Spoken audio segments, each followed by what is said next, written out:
If you're a parent of a young child, this next segment may be of interest to you. Many children can experience different eye problems, and the protocols in treatment can be quite different from those for adults. They require the care of a specialist trained in pediatric eye issues.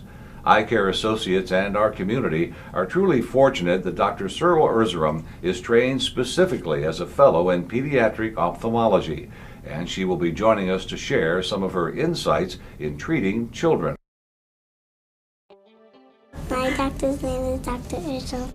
When Hadassah was about 20 months old, she was diagnosed with juvenile rheumatoid arthritis. And the inflammation can be in the eyes also.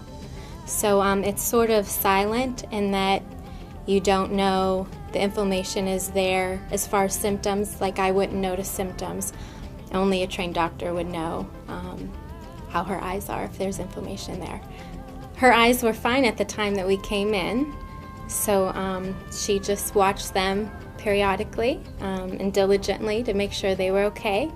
And she did end up having inflammation in her eyes. She got medicine in her eyes, and after probably about 6 months' time, the inflammation was gone. My Dr. Erzurum made my eyes all better. Thank you so much for joining us, Dr. Erzurum. First of all, let's talk about strabismus. Do we know why a child's eye may turn in or out? Well, strabismus is a generic term that's kind of a wastebasket for a lot of different conditions, and it basically means that the child's eyes are not aligned. And that could mean that one's child's eye is inward, outward, it may alternate throughout the day, it may not constantly be in one position. The etiology of strabismus is actually quite complex. Some children are actually born with specific disabilities or problems that may set them up for an ocular misalignment, but the majority of kids that we see seem to have a difficulty with focusing, and that's what leads to their problem with the misalignment. Can you tell us about the test for strabismus and amblyopia?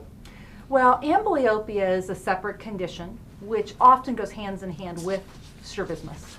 When you're looking at a child with strabismus, the majority of the time you're assessing them by how well their eyes are straight. And that's done in an ophthalmologist's office or an optometrist's office, looking at ocular alignment and depth perception.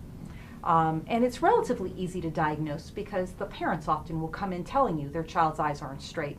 Amblyopia is a little bit more tricky because a child doesn't have to have an ocular misalignment. It's actually decreased vision for no apparent reason. Now, as I understand it too, in Ohio, there are required screenings in schools to determine if a child has this. Yes, thankfully there is, because 96% of amblyopia is correctable.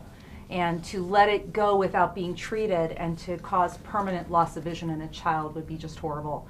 Thankfully, a lot of our pediatricians have their own self-screening tests as well, and they are assessing children at the ages of 18 months to 2 years in their office. If a child isn't being screened by the pediatrician, it's getting caught at the preschool or the kindergarten level. So, doctor, after a diagnosis, what are the treatment options?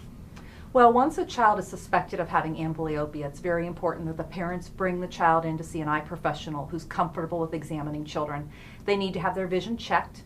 They need to have a depth perception assessment. They need a very good internal exam of the eye with a dilated exam. Typically, you're dealing with a problem with the child's ability to see out of the eye, the most common being a prescription error, needing a pair of glasses. Now, doctor, I remember many years ago when I was in school, there was a child that came to school with an eye patch. Is that a treatment that's still used?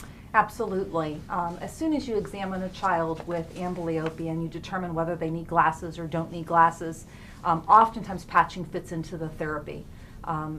Thankfully, nowadays we don't do the number of hours we used to do before, where a child would have to go to school or spend most of their day with their eye patched. Nowadays we can actually patch closer to only about 2 hours a day and still receive successful outcome. Well, Dr. Erzurum, thank you so much for being here. This is really very informative, especially for parents. And I understand that you're going to be back with us later in the show to talk about corrective laser surgery. Yes. But for now, let's review again the information that we've learned about strabismus and amblyopia. Your child will not outgrow crossed or wandering eyes. Without proper treatment, strabismus can lead to permanent loss of vision. And it's never too early for a child to have an eye exam.